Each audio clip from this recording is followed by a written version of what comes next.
J'ai arrêté en retard, on va refaire. Le ralenti. Vas-y, remets la musique. Vos applaudissements, Stéphane Tipita, s'il vous plaît.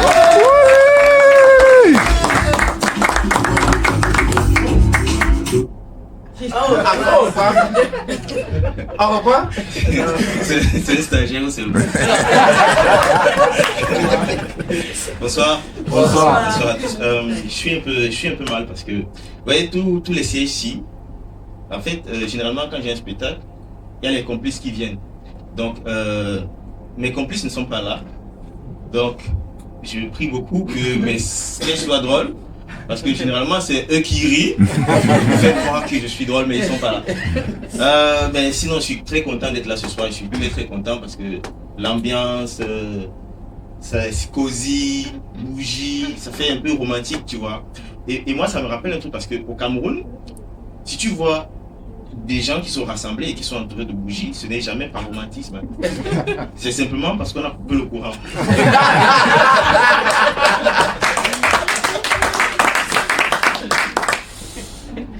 En parlant de romantisme et de duo chandelle, parce que moi j'adore la séduction, il n'y a pas longtemps, j'étais dans un restaurant et à côté de moi il y avait un monsieur qui était là pour sa première fois.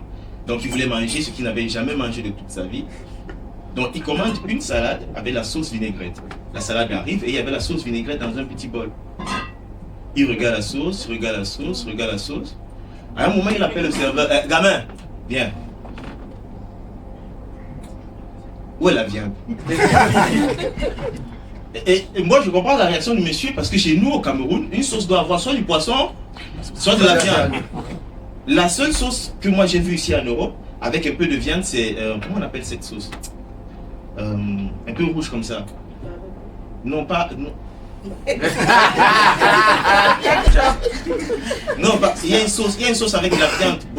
Bolognaise. Non, non, voilà, ça me revient, la saucisse.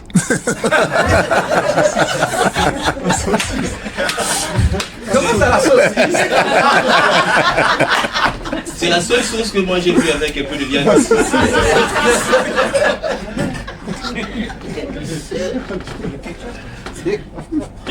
Je suis content d'être là et vous savez, en parlant de cuisine, moi j'aimerais beaucoup rendre hommage aux femmes parce que quand je vois l'ambiance comme ça, avec le feu de bois, ça me rappelle un peu la cuisine en Afrique, tu vois, parce que généralement, que ce soit en Afrique ou partout ailleurs, ce sont les femmes qui cuisinent et la cuisine c'est une activité qui est souvent dénigrée, les hommes ne prennent pas trop ça au sérieux, tu vois. Et moi je pense qu'il faut célébrer les femmes qui font la cuisine parce que pour moi, cuisiner est l'activité la plus dangereuse qui existe au monde. Ah, je ne sais pas si il y a les gens qui font la cuisine ici, mais à chaque fois que tu fais la cuisine, c'est comme si tous les ingrédients et les ustensiles ont fait une réunion pour savoir comment en finir avec ta vie. Mais pas une petite réunion, genre réunion d'entreprise avec du café, non, réunion de grands brigands, genre l'oignon est là. C'est... Si je n'arrache pas les yeux de la femme là, c'est que ce n'est pas moi qu'on appelle oignon dans la cuisine. La femme là, la bouche. Elle va chez l'épicier, elle me voit. Tu sais ce qu'elle dit à l'épicier? Comment tes oignons sont petits comme ça? Comment ils sont petits?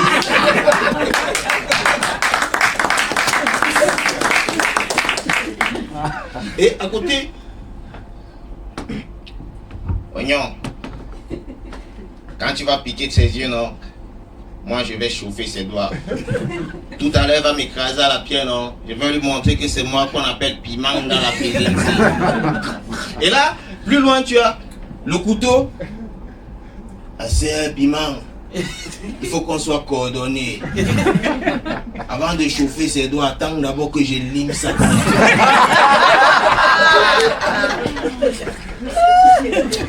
C'est Oignon qui a raison. La femme l'a trop la bouche. L'autre jour, la voisine vient demander le couteau. Tu sais ce qu'elle dit à la voisine? Je ne peux pas te donner mon couteau parce que ce n'est pas tranchant. C'est qu'un manque de respect ça. Mais je vais couper ses doigts. Et là, dans un coin de la cuisine, Comme nous, on prépare avec le charbon, tu as un tas de charbon qui est là depuis un moment et qui ne participe pas à la fête et qui est un peu déçu. Les gars, vous êtes chanceux. Vous, au moins, vous allez lui faire du mal. Moi, depuis que son mari a acheté le gaz, il m'a abandonné ici. Mais un jour, je jure, le gaz là va finir, non?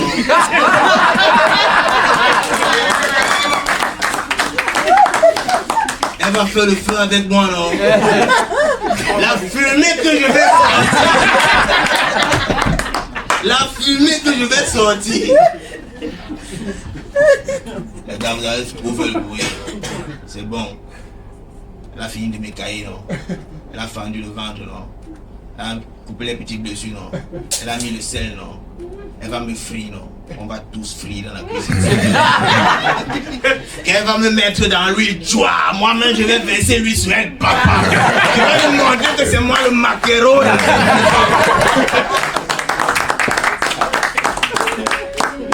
Il faut rendre hommage aux femmes qui cuisinent. Et moi, je tiens beaucoup à célébrer les femmes parce que quand j'étais petit, par exemple, je préférais rester avec ma mère plutôt qu'avec mon père parce que ma mère avait les bons jeux pour me calmer quand je pleurais. Quand je pleurais, parfois, ma mère pouvait me donner un bonbon, parfois elle pouvait me donner un petit grelot, parfois elle me donnait mon jeu préféré, elle me disait tiens, vois mon sein, joue avec. C'était un bon jeu. Un jeu qui rassasie. Mais mon père avait les jeux dangereux. Tu es calme dans ton coin, tu ne veux pas déranger. C'est à ce moment que le gars se prend pour un scientifique de la NASA. Et il commence à t'envoyer en l'air comme une fusée. Ah pas, ah fou, ah boublou, ah pas, ah fou, ah boublou, ah pas, ah fou, ah boublou.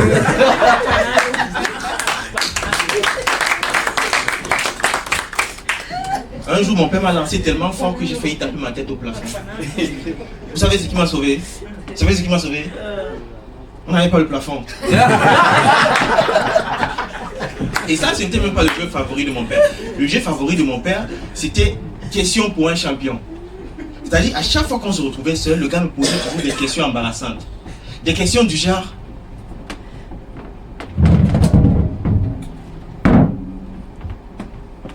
C'est le bébé de qui? C'est le bébé de qui? C'est le bébé de qui? C'est le bébé de qui? Et moi, j'étais dans mon berceau, genre... Le bébé de qui, comment? C'est pas toi, mon père. Et parfois, j'avoue, les deux se mettaient. Mon père et ma mère. C'est le bébé de qui? C'est le bébé de qui? Et moi, j'étais en panique. C'est quoi avec vous?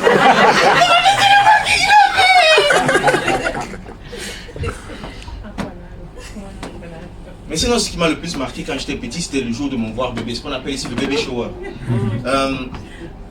Les amis de ma mère sont arrivés à la maison. Et elles me regardaient toutes étrangement comme ça.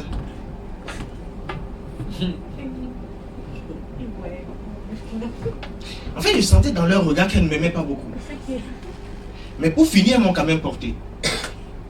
Et pour la première fois de ma vie, je me suis senti comme un préservatif. On ne t'aime pas, mais on te porte quand même. Et à un moment, il y a une amie de ma mère qui m'a porté et qui s'est mise à me faire bouglou bouglou, bouglou bouglou, bouglou bouglou, Moi j'ai paniqué, j'ai pleuré. Et tout ce qu'elle a trouvé de mieux à dire à ma mère, c'est Félix, c'est comme ça que ton enfant s'il refuse les gens? Madame, mets-toi un peu à ma place. Imaginons tu sors de la salle de spectacle et sorti de nulle part un costaud gars, plus costaud que ton gars. Costaud comme ton gars. Un costaud gars, costaud comme ton gars, grand de taille, vient te porter par surprise, paf, et commence à te faire Quelle sera ta réaction? Mais tu paniques, non? Mais c'est ce que j'ai fait. Et puis moi je me demande dans quel monde nous on va élever nos enfants, parce que le monde évolue. Le monde évolue tellement qu'on vit dans un monde de technologie. Et la technologie, il y a ceux qui s'adaptent, d'autres pas. Moi, mon premier cours d'informatique, j'étais en 5e.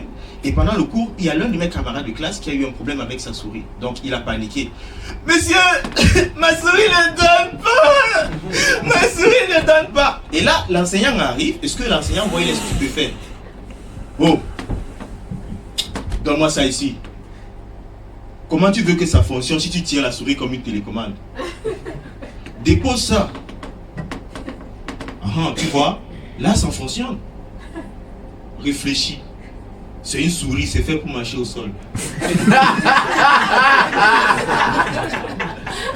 Si on avait inventé ça pour être utilisé en l'air, on ne l'aurait pas appelé souris, mais plutôt chauve-souris.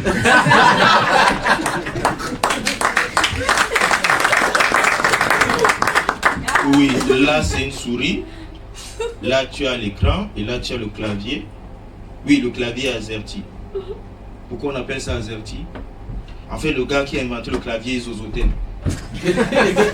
Et il a un camarade de classe qui aimait se moquer de lui à cause de ce petit handicap. Donc un jour il s'est énervé et il a dit à son camarade: écoute-moi bien Vincent, je sais que tu te moques de moi parce que j'ai un meilleur nom que toi en physique chimie technologie. Mais je vais inventer une machine qui va révolutionner le monde entier. Et ce jour-là, tu vas me respecter. Un homme AZERTY en vaut deux.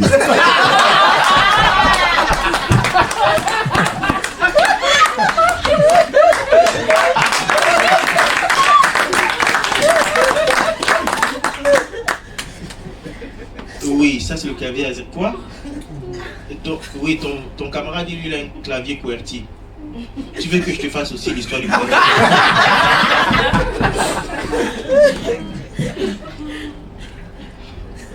Non. Non, je ne vais pas te faire l'histoire du clavier QWERTY. Tu as vu la lettre avec laquelle le gars a commencé son clavier? Ça te dit tout sur son passe-temps favori. Non, je te fais quand même la leçon dessus. Vous allez voir ça avec le professeur d'SVT. Le monde évolue et aujourd'hui, la technologie influence même notre façon d'entreprendre. On parle beaucoup de start-up.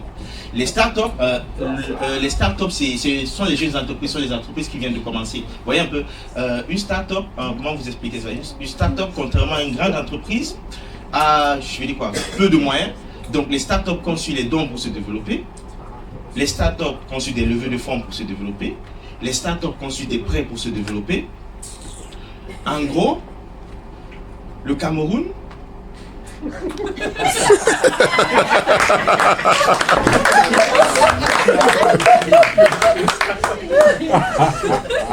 et moi ce qui m'intéresse dans les startups, ce sont les concepts innovants. Par exemple, les startups généralement ils ont les bureaux open space. Open space, ça veut dire qu'il n'y a pas de mur qui sépare les différents bureaux. Le bureau du directeur est là, le bureau de la secrétaire est là, c'est open space, il n'y a pas de mur qui sépare tout ça.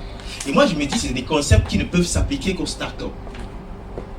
Vous imaginez un hôpital open space où il n'y a pas de mur qui sépare les différents services?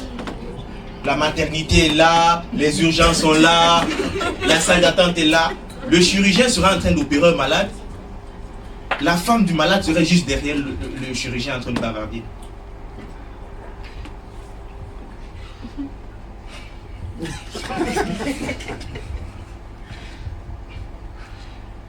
Monsieur, je vais couder votre femme. Ah, qui est derrière moi? Sauvez-le, sauvez-le. Ce n'est pas toi qui as croqué ça, hein?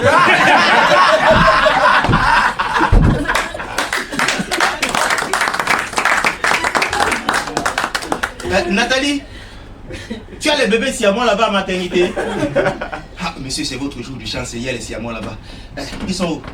Ah, les siamois, excusez-moi, je vais vous couper un. Ah, vous pleurez quoi? Vous faites quoi avec des zizi? Vous êtes les siamois, non? Vous allez... Monsieur, excusez-moi, c'est tout ce que j'ai pu trouver.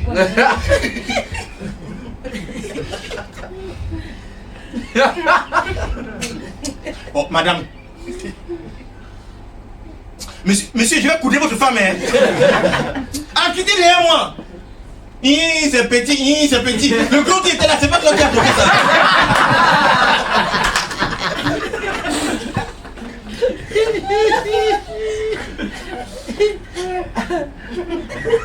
Regardez plutôt le bon côté des choses. Au moins maintenant, quand vous allez l'appeler mon bébé, ça aura tout son sens.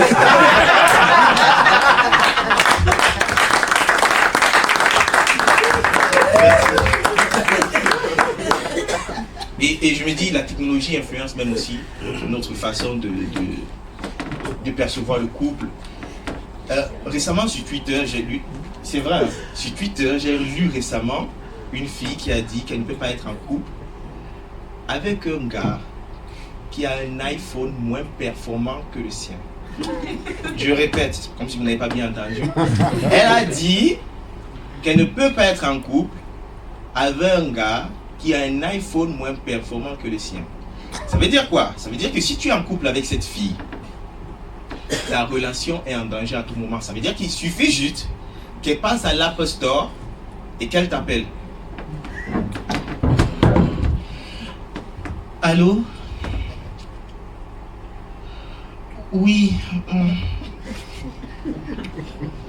Oui, je viens de passer devant l'Apple Store là et crois-moi, je sais pas trop comment t'annoncer ça, mais ça a remis en question tout ce que je ressentais pour toi. En fait, tu m'as dit que tu allais faire les efforts, mais je vois que tu ne changes pas. Depuis, tu es coincé au iPhone 6 et vraiment entre nous, non, ça ne peut plus continuer. Écoute, non, tu es quelqu'un de bien. C'est juste que tu es flou sur les photos.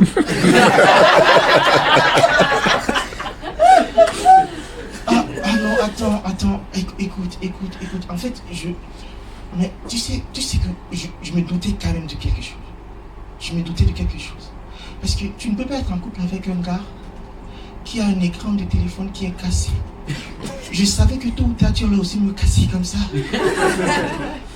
Non, écoute, non, ce n'est pas personnel, ouais. Non, ce n'est pas personnel. En fait, le problème c'est l'autonomie de ta batterie. Parce que depuis qu'on est en couple, tu as fait plus de sorties avec ton chargeur qu'avec moi. La seule chose dans cette maison qui se décharge encore plus vite que ta batterie, ce sont tes testicules. Non, ça ne peut pas continuer comme ça. Ta relation est en danger si tu es avec ce genre de fille. Et vous savez, je vais vous quitter sur une note positive en vous disant que c'est ma toute première scène en France. Et c'est ma toute première scène en France. Non, pardon, excusez, il n'avait pas fini d'applaudir. Finissez. C'est ma toute première scène en France et je suis content que j'ai eu à passer ce moment avec vous. J'espère que cette première plateforme que mon frère, la légende, m'a donnée, tiens les noms. C'est pour ça que tu as pris la légende. Tu sais, dis ton vrai. Dis ton vrai, non? Non.